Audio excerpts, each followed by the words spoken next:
வணக்க மகளே, நான் உங்கள் கோடங்கி. 2 நாட்களுக்கு முன்னாடி அவர் நம்ம விஜய், முதலமைச்சர் விஜய் டெல்லிக்கு போனார். டெல்லிக்கு போன மறுநாள் சென்னையில பனையூர்ல தாவேகாவுடைய எம்எல்ஏக்கள் எல்லாம் கூப்பிட்டு அவசர அவசரமாக புசியானந்து ஒரு ஆலோசனையை நடத்தினார். அந்த ஆலோசனை கூட்டத்துல என்ன முடிவெடுத்தாங்க அப்படின்னு இதுவரை யாரும் வெளியில சொல்லவே இல்லை. அவங்க என்ன பேசினாங்கன்னு யாருக்குமே தெரியாது. அவர்களும் அறிக்கை வெளியிடலை. இப்படி ஒரு கூட்டம் நாங்க போட்டோன்னு கூட யாரும் சொல்லவே இல்லை. ஆனா ஒரு அம்மா வெளிப்படுத்திட்டாங்க. அத உள்ள என்ன நடந்ததுன்னு வெளிப்படுத்தல. இந்த கூட்டம் ஒண்ணு நடக்குது அப்படின்றத அந்த அம்மா வெளிப்படுத்திட்டாங்க. அந்த அம்மா யாருன்னா திருவிக்கா நகர் எம்எல்ஏவா இருக்கிற பல்லவி. அவங்க அரசு நிகழ்ச்சிகள், கட்சியோட முக்கிய நிகழ்ச்சிகள் அப்படின்னா கை குழந்தையோடயே போவாங்க. அப்படியே ரீல்ஸ் எடுப்பாங்க. அவங்க போறது வர்றது, குழந்தைய தூக்கிட்டு போறது, அவங்க அப்படியே பாசத்தை பொழியறது, இதெல்லாம் வச்சு காட்டுவாங்க. ரீல்ஸ் போடுவாங்க, பிஜிஎம் எல்லாம் போட்டு. அது தனியார் நிகழ்ச்சிகள், எங்கேயோ போறாங்க, அவர்களை சீஃப் கெஸ்டா கூப்பிட்டு தனியார் நிகழ்ச்சிகள் எம்எல்ஏ அப்படின்னு பந்தா சீன் காமிக்கிறாங்க அப்படின்னா அங்க குழந்தை மிஸ் ஆயிடும், குழந்தை இருக்காது. இப்படிப்பட்டவர் அந்த பனையூர்லயும் குழந்தை தூக்கிட்டு போனாங்க. அதுக்கு ஒரு ரீல்ஸ் எடுக்கிறதுக்கு 4 பேரை செட் பண்ணி வச்சிருக்காங்க. அந்த மாதிரி ரீல்ஸ் எடுத்து போட்டாங்க. ஸோ அந்த கூட்டத்துல என்ன நடந்தது அப்படின்னு நாம மெதுவா நம்முடைய நண்பர்கள் வட்டாரம், ஏன்னா எல்லா பக்கமும் நம்ம நண்பர்கள் இருப்பாங்க இல்லையா, அவங்க சில தகவல் சொல்லுவாங்க இல்லையா, நம்ம அந்த தகவலை நம்ம நேயர்களுக்கு சொல்லணும் இல்லையா, அதனால நம்ம விசாரிச்சோம் என்ன பேசினாங்க, ஏதாவது முக்கியமான விஷயங்கள் எடுக்கப்பட்டதா அப்படின்னு சொல்லி பேசும்போது எம்எல்ஏக்களுக்கு பாடம் எடுத்திருக்கிறார்கள். என்ன பாடம் எடுத்திருக்கிறார்கள்? எம்எல்ஏக்கள், அமைச்சர்கள் எல்லாருக்குமே பாடம் எடுத்திருக்கிறார்கள். என்ன பாடம் எடுத்திருக்காங்கன்னா, பத்திரிகைக்காரனை கண்டா பேசக்கூடாது. அசம்பிளிக்கு வரீங்களா, அசம்பிளிக்குள்ள வரீங்களா, ஏன்னா 18ஆம் தேதி அசம்பிளி தொடங்குது. அப்ப அவங்க என்ன பேசணும், யார் என்ன பேசணும், யாரையாவது மடக்கி இடக்கி ஏதாவது கேள்வி கேட்டா அவங்க எப்படி ரிப்ளை பண்ணணும், அமைச்சர்களுக்கே பதில் சொல்ல தெரியல, தெரிச்சு ஓடுறாங்க.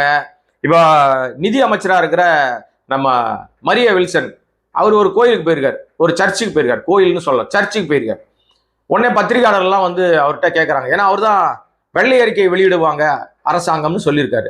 அப்ப நிதிநிலை அறிக்கையை அதை தாக்கல் பண்ணுவாங்க, எல்லாம் ரெடி ஆயிடுச்சா அப்படின்றதுக்காக கேட்கும் போது அவர் சொல்லியிருக்காரு, இல்ல நான் சர்ச்சுக்கு வந்திருக்கேங்க, இங்க எப்பவுமே நான் வருவேன், வருஷம் வருவேன், முதல் முறையாக அமைச்சரான பிறகு இப்பதான் வந்திருக்கேன், சர்ச்சில் நான் பிரேயர் பண்ணிட்டு கிளம்பிடுவேன், என்னை இன்சார்ஜா அந்த மாவட்டத்துக்கு போட்டிருக்காங்க, அந்த மாவட்டத்தை போய் நான் பார்க்கணும், ஆய்வுகள்லாம் நடத்தணும், முடிச்சுட்டு நான் கிளம்பணும் அப்படின்னு சொல்லியிருக்காரு. அதெல்லாம் இருக்கட்டங்க, நிதிநிலை அறிக்கைன்னு ஒன்று சொன்னீங்க, அது எப்போ வரும் அப்படின்னா அது முதல்வர் சொல்லுவாருங்க, நான் சர்ச்சுக்கு வந்திருக்கேங்க, நான் ஒவ்வொரு வருஷம் வருவேங்க, இந்த வருஷம் வந்திருக்கேங்க, அமைச்சரான பிறகு முதல் முறையாக வந்திருக்கேன், என்ன சொன்னதே சொல்றேன்னு நினைக்கிறீங்களா?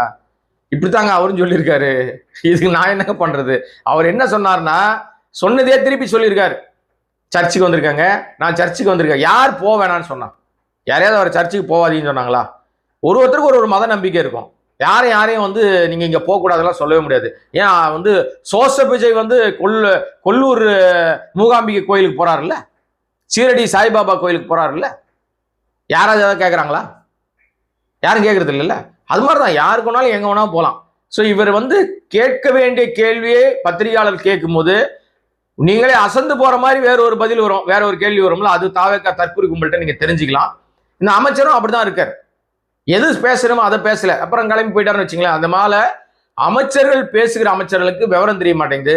சுற்றுச்சூழல் அமைச்சர்கிட்ட கேட்கறாங்க, ஹைட்ரோ கார்பன் திட்டம் என்னங்க அப்படின்னு கேட்கும்போது அவர் தலை திரிக்க மைக்கை தள்ளி விட்டு ஓடுறாரு. அதை நம்ம வீடியோல பார்க்க முடியும். அது மாதிரி கச்சத்தீவு அப்படின்னா நோ கமெண்ட்ஸ் அப்படின்றாரு மீன்வளத்துறை அமைச்சர் ஸ்ரீநாத். அப்புறம் சரக்கு மதுவிலக்கு, சரக்குன்ட்டனா மதுவிலக்குத்துறை அமைச்சர் இருக்கார் இல்லையா விக்னேஷ், அவர்கிட்ட கேட்டா அவரு ஒரு பதில், வித்தியாசமான பதில் சொல்லிட்டு போறாரு. அப்புறம் இந்த மாம்பழங்கள்லாம் நீங்க ஏற்றுமதி மருந்து இல்லாத மாம்பழம் தான் அனுப்புறோம்னா, இல்ல அதுக்கு புது கெமிக்கல் கண்டுபிடிச்சிருக்காங்கன்றாரு ஒரு அமைச்சர். எப்பா சாமி உங்களை வச்சுக்கிட்டு அப்படின்னு எல்லாரும் சொல்றாங்கல்ல, இது எல்லாமே அவர் கவனத்துக்கு போயிருக்கு. ஏன்னா ஆனானப்பட்ட விவரம் தெரிஞ்ச செங்கோட்டையனே பதறாரு பத்திரிகையாளர்களை பார்த்தா. முன்னாடியே நல்லா பேசுவாரு, இப்ப என்னமோ தெரியல, இந்த கும்பல்கிட்ட சேர்ந்தோன்னு காத்து அடிச்சிருச்சு போல இருக்கு. அவரும் முழுமையான தகவல் பேச மாட்டாரு, மூடி மூடி மறைக்கிறாரு. ஆதவ் வாயை திறந்தா பொய், உண்மை வர்றதில்ல. நிர்மல் குமார்னு ஒருத்தருக்காரு, அவரும் பொய் வாயை திறந்தா. வேற யார் இருக்கா? ரமேஷ், அந்த நம்ம இந்த முறுக்கு பாக்கெட் எந்த எண்ணிக்கை வச்சு பண்ணீங்க அப்படின்னு கேட்கிற அந்த அமைச்சர். அப்புறம் ராஜ்மோகன், எஜுகேஷன் அமைச்சர் ராஜ்மோகன். இப்படி ஒரு சில அமைச்சர்கள் மட்டும்தான் அங்கங்க பேசுறாங்க மீடியாக்களை பார்த்து. இப்ப அவர்களுக்கும் கட்டுப்பாடு வச்சுட்டாங்க போல இருக்கு. தேவையில்லாம யாரும் பேசக்கூடாது. அருண்ராஜ், யாரும் தேவையில்லாம பேசக்கூடாது, பத்திரிகையாளர்களை அட்ரஸ் பண்றதுக்குன்னு ஒரு சில அமைச்சர்களுக்கு மட்டும் பதில் சொல்லியிருக்காங்க. அதுல ஆதவ் ஒரு ஆளு, அருண்ராஜ் ஒரு ஆளு, அதுக்கப்புறம் வந்து சிடி நிர்மல்குமார் ஒரு ஆள், ராஜ்மோகன் ஒரு ஆள். இவர்களை தவிர வேற யாரும் பத்திரிகையாளர்களை சந்திச்சு அதிக நேரம் பேசக்கூடாது, தேவையில்லாத கேள்விக்கு பதில் சொல்லக்கூடாது. உங்க துறை ரீதியா கேள்வி கேட்டா உங்களுக்கு பதில் தெரியலனா அழகா ஏதாவது ஒன்று சமாளிச்சுட்டு தளபதியை பார்த்தீங்களா, தளபதி படம் பாருங்க அப்படின்னு சொல்லிட்டு வந்துருங்க அப்படின்னு சொல்லி கொடுத்துருக்காங்க போல இருக்கு. இது மாதிரியான வகுப்பை அந்த அன்னைக்கு நடந்த கூட்டத்தில் பேசியிருக்காங்க. அது இல்லாமல் சில எம்எல்ஏக்கள் அமைச்சருடைய கல்வி தகுதி குறித்து தேர்தல் கமிஷன் கிடுக்குப்பிடி கேள்விகளை எல்லாம் எழுப்பும்னு ஒரு தகவல்லாம் பரவச்சு. உடனே அந்த அமைச்சர்கள் எம்எல்ஏக்களுக்கு தனியான நிறைய கிளாஸ் எடுத்திருக்காங்க. இது இல்லாம 18ஆம் தேதியிலும் தொடங்கி நடக்கிற சட்டசபை கூட்டத்துல நீங்க வர்ற இடமும் தெரியக்கூடாது, போற தடமும் தெரியக்கூடாது. அந்த மாதிரி நாம என்ன சொல்றோமோ, நாங்க என்ன சொல்றோமோ அதை மட்டும்தான் செய்யணும். முதல்வர் ஏஞ்சி பேசும்போதெல்லாம் கை தட்டணும், அங்க பண்ணணும்.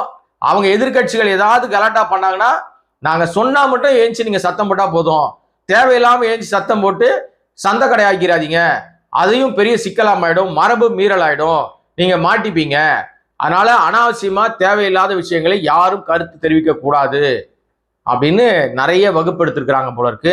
இதெல்லாம் ஏன் வகுப்படுத்தாங்கன்னா கண்டிப்பாக 18ஆம் தேதி தரமான சம்பவங்கள் இருப்பதற்கு வாய்ப்பு இருக்கு. அன்னைக்கு கவர்னரும் அந்த அவையில் இருக்க போறார். அங்கே வந்தே மாதரம் பாடப்பட போகிறது, அல்லது நம்ம தேசிய கீதம் பாடப்பட போகிறது, தமிழ்தாய் வாழ்த்தும் பாடப்பட போகிறது. எது முதல்ல அப்படின்றது ஒரு பெரிய விஷயம் இருக்கும். அதை தாண்டி திமுக ஒரு பக்கம் கடுமையான எதிர்வினை சட்டமன்றத்தில் ஆற்றுவதற்கு தயாராகிட்டு இருக்காங்க. அவங்களுக்கு தனி கிளாஸ்லாம் எடுக்க தேவையில்ல, தனியாக இன்ஸ்ட்ரக்ஷன் கொடுக்கப்பட்டிருக்கு. எந்தெந்த அமைச்சர் எதெல்லாம் முன்னாள் அமைச்சர்கள் கேள்வி எழுப்பணும், எதையெல்லாம் வச்சு அவங்கள செய்யணும் அப்படின்னு ஒரு விஷயம் இருக்கிறது.